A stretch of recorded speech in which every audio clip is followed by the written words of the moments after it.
sendiri namanya perempuan. Betapa mulianya perempuan. Allah nyebut. Karena apa?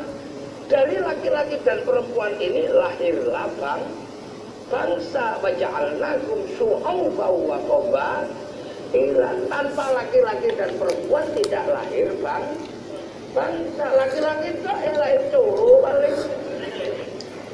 Ini bangsa. Dari sini itu makanya laki-laki ngerti perempuan ini yang akan melahirkan bangsa. Imadul biladnya itu di sini. Almar atau imadul bilad idza saluhat salukal bilad wa idza fasadal bilad. Jadi ketika Allah membicarakan bangsa mulainya dari laki-laki dan perempuan. Dan itu lita'arafu harus mengerti, mulai dari mengerti kalau kita manusia, mengerti kalau kita laki-laki dan kita perempuan. Mesti ngerti. Itu lah, mempersiapkan lahirnya bangsa itu di sini. Maka ini tidak boleh disakiti. Kalau ini sakit, lahir generasi berikutnya yang cacat mental.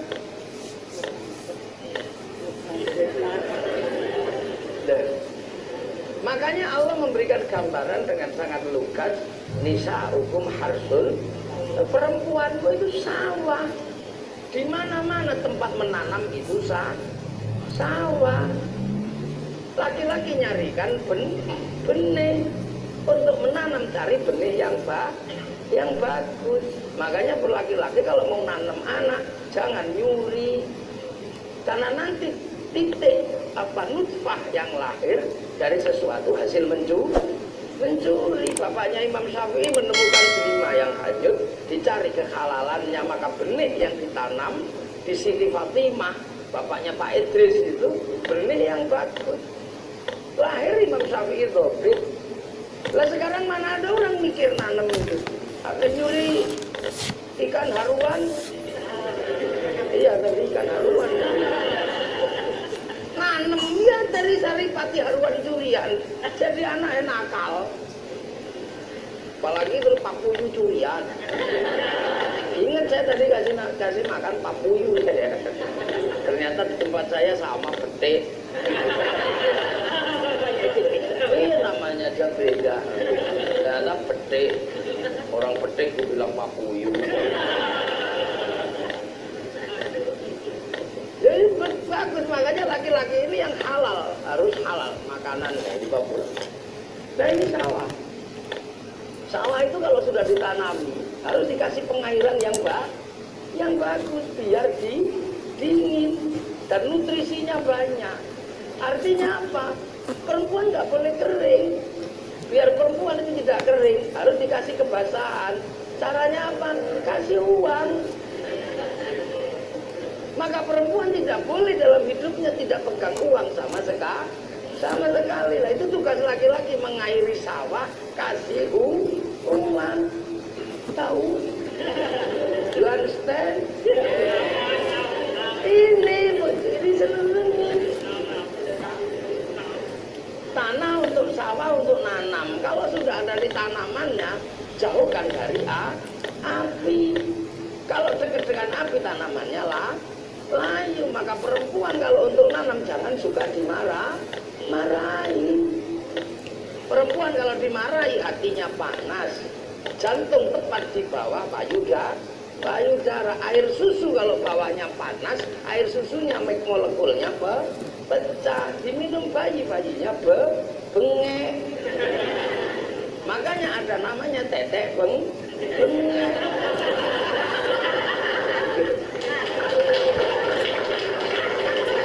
Betapa indahnya Allah bikin struktur.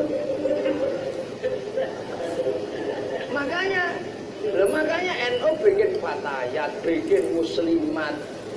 Mahasiswa ada PMIT, ada apa? Ini untuk apa? Menjamin sawah-sawah ini jangan sampai kebakar, jangan sampai kering. You know? Ini makanya taruh depan perempuan ini. Kasih kebebasan berpikir, kasih kebebasan berekspresi, fasilitasi kehidupannya biar seneng. Dari sawah yang bagus lahir tanaman yang subur dan sehat. Ini kuncinya. Makanya di negeri manapun kalau menjauhkan perempuan dari kenyataan, negeri itu pasti runtuh. Perempuan yang sudah dihargai demikian bagus sama Rasulullah sekarang dimundurkan lagi. Berekspresi tidak boleh, senang-senang tidak boleh, runtuh bangsanya. Coba sampean bayangkan, apa begitu citra pendidikan memahami perempuan. Siti Aisyah memimpin perang, Siti Khadijah mengantar makanan ke gua kepada Rasulullah. Semenjak kapan kemudian perempuan tidak boleh ngapa-ngapain itu? Itu model baru. Ini kunci. Ini kunci. Makanya sekarang coba sampean lihat, bangsa Arab yang maju mana? Coba sampean cari aja. Bukannya semakin maju, semakin runtuh, semakin runtuh, semakin runtuh, dan kembali situasinya persis sebelum zaman Rasulullah. Peradaban yang maju ada di mana? Apa di Dubai? Itu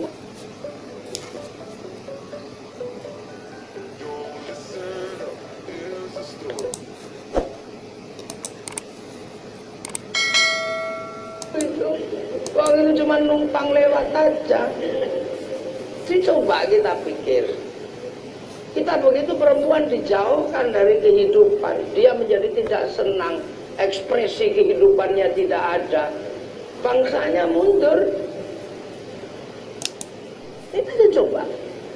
Loh, ini kan pembelajaran sederhana dari Allah yang sudah menyatakan minggakare waung salah. Ini mesti kita kaji ulang. Ini di perguruan tinggi loh saya ngomong ya, bukan di jamaah pengajian ibu-ibu loh. Jadi pahami, ini dialektika pengetahuan yang butuh konsentrasi epistemologi dengan konsep-konsep yang mapan. Ini aulanya ini soal. Harus lahir orang-orang hebat dari sini. Nah kuncinya di mana? Ya laki-lakinya. Senangkan hati perempuannya, jangan disakiti. Iya. Loh ini imadul biladnya itu di sini. Makanya kalau bangsa itu mau dihancurkan, hancurkan itu aja selesai kok. Bangsa itu laki-lakinya biarkan hidup, hancurkan perempuannya, bangsa hancur. Segagah apapun laki-laki pulang ke rumah tidak mendapatkan senyum dari wanita, cepat mati.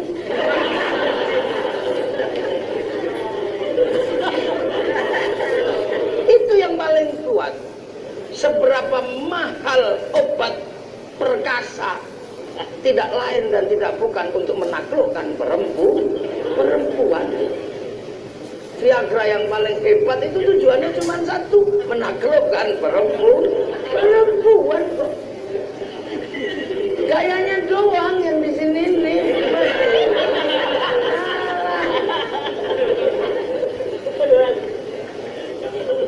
Gayanya tak.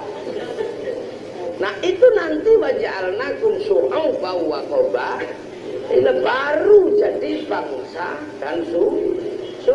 Lah itu pelajaran yang diberikan kepada Rasulullah. Nah kalau sudah berbicara bangsa dan suku, inilah konsepnya Islam. Eropa nggak diajarkan itu, kan gitu. Nah itu semenjak awal Allah menurunkan manusia. Makanya agar Rasulullah ini menjadi nabi ketika manusia sudah beranak pinak, bermacam-macam itu. Makanya Rasulullah cuma dikasih konsep dasar seperti itu. Sudah jadi bangsa, tapi jangan lupa bangsa yang berbeda-beda itu tetap manusia walaupun bentuknya beda. Makanya Rasulullah cuma diajarkan laqad khalaqnal insana fi ahsani taqwim. Ya udah deh, aku bikin manusia ini yang terbaik, tapi pada zamanmu ya Muhammad Muhammad aksani takwim itu sudah tidak satu.